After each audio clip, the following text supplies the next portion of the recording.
Hola a todos, soy Julia Farré, dietista nutricionista, y hoy estoy con Ornella Castañeta, psicóloga de mi equipo, para que la conozcáis un poco más. Hola Ornella, ¿cómo estás? Hola Julia, ¿qué tal? Me gustaría que me empieces explicando un poco cuál es tu especialidad o tus especialidades en la consulta de psicología. Vale, sí. Yo estoy especializada en trastornos de la conducta alimentaria y obesidad y trabajo tanto con adultos como con jóvenes adultos. ¿Qué son jóvenes adultos? Los jóvenes adultos son personas que ya son mayores de edad y por lo tanto a partir de los 18 se pueden entender que son personas que todavía no son adultas y por lo tanto son jóvenes adultos. Vale, muy bien. Y dentro de lo que son trastornos de la conducta y la obesidad, ¿cuál es el trabajo que se puede hacer en una consulta de psicología? Es decir, ¿cómo se abordan estos casos? ¿Qué es lo que se puede encontrar un paciente cuando viene a tratarse contigo? Sí. Cuando se habla de trastorno de la conducta alimentaria, obviamente, ¿no?, muchas personas se focalizan mucho en el problema alimentario que están teniendo en aquel momento. Por lo tanto, puede ser, por ejemplo, ¿no?, la restricción, puede ser, o si no, no tener una relación sana con la comida, por lo tanto, presentar atracones, picoteos, utilizar muchísimo la comida, ¿no?, para tapar emociones, etc. Entonces, en consulta lo que se hace es un poco ir a ver lo que está pasando realmente en este momento con la persona, ver cuál es el problema y la función realmente de la sintomatología. Por lo tanto, en la consulta, ¿no?, se trabaja muchísimo en ir a ver realmente la historia del paciente, cuál es, ¿no?, al final el motivo, ¿no?, la función realmente de la sintomatología que ha tenido y ver cómo se desarrolla a lo largo de su vida la función justamente del atracón, la función de la restricción, la función del picoteo, hasta llegar al día de hoy para ver realmente, ¿no?, todo el historial de lo que ha pasado a lo largo de su propia vida personal. ¿Podrías poner un ejemplo de las funciones de la comida, de algo recurrente que te puedas encontrar entre tus clientes? Claro.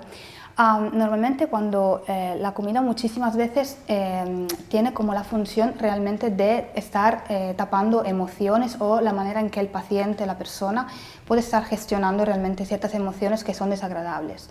Yo siempre digo en consulta que muchas veces, ¿no?, las emociones, hay emociones agradables y desagradables.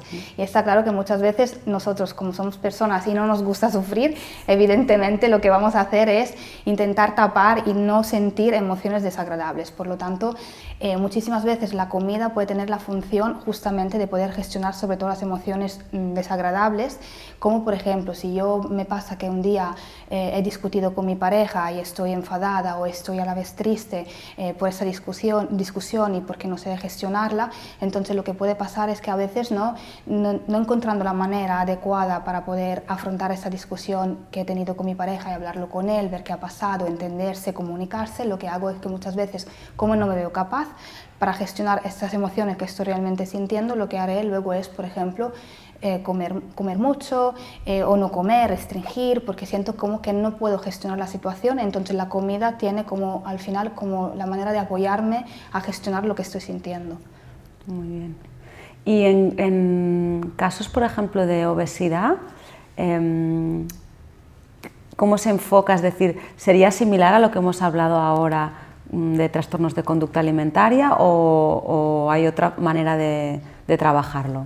Sí, no, con la obesidad digamos que obviamente está claro que la sintomatología se manifiesta en formas distintas, ¿no? Una en la anorexia, por ejemplo, es a través de la restricción del alimento, del miedo hacia el alimento y por lo tanto en cambio en la obesidad la sintomatología es al revés, ¿no? La función de la comida es la de obviamente acompañar, ¿no? Entonces en la obesidad encontramos más bien atracones, picoteos, donde la comida es aliada en ese sentido de acompañar la persona en el momento, ¿no?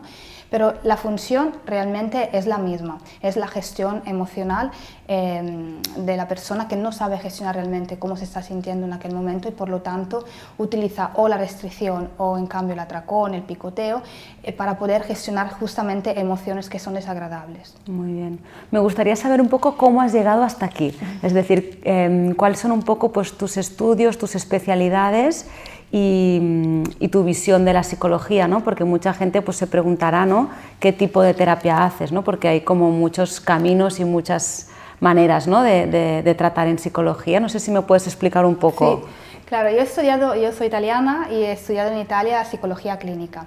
Luego, cuando acabé mi carrera, los estudios, quería un poco investigar más y seguir, ¿no?, formándome y esto, entonces vine aquí a Barcelona para hacer un doctorado en psicología y ahí justamente me especialicé en supervivientes de cáncer.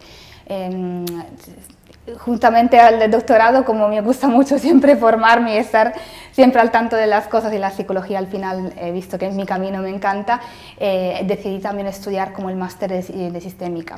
Entonces llegué a entender un poco mi visión cuando trabajo sobre todo en la consulta, es ver el paciente, ver la persona como efectivamente una persona que está dentro de varios sistemas.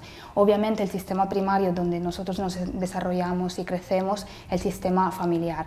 Por lo tanto en consulta siempre trabajo muchísimo toda la parte familiar de la persona para ver cuáles son las creencias, la educación que ha recibido, ¿no?, la historia personal del paciente para ver un poco, ¿no?, lo que le ha pasado a lo largo de la vida y me focalizo muchísimo en esto para llegar a entender realmente cuál es la función de la sintomatología que está teniendo, tanto si es una restricción como si es un atracón, picoteo, etc. Muy bien. Aquí es donde sacas tus Playmobiles. Sí.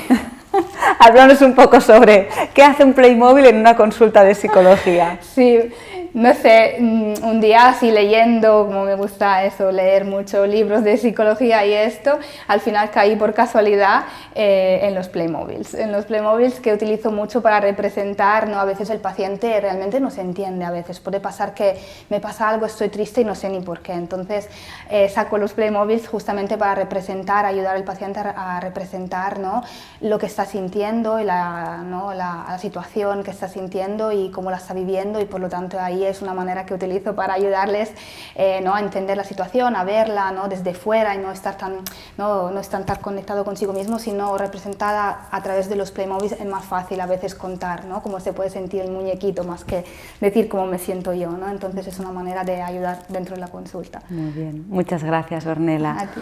Bueno, espero que os haya ayudado este vídeo a conocerla un poco más y recordad que podéis pedir cita con ella a través de nuestra web centrojuliafarre.es.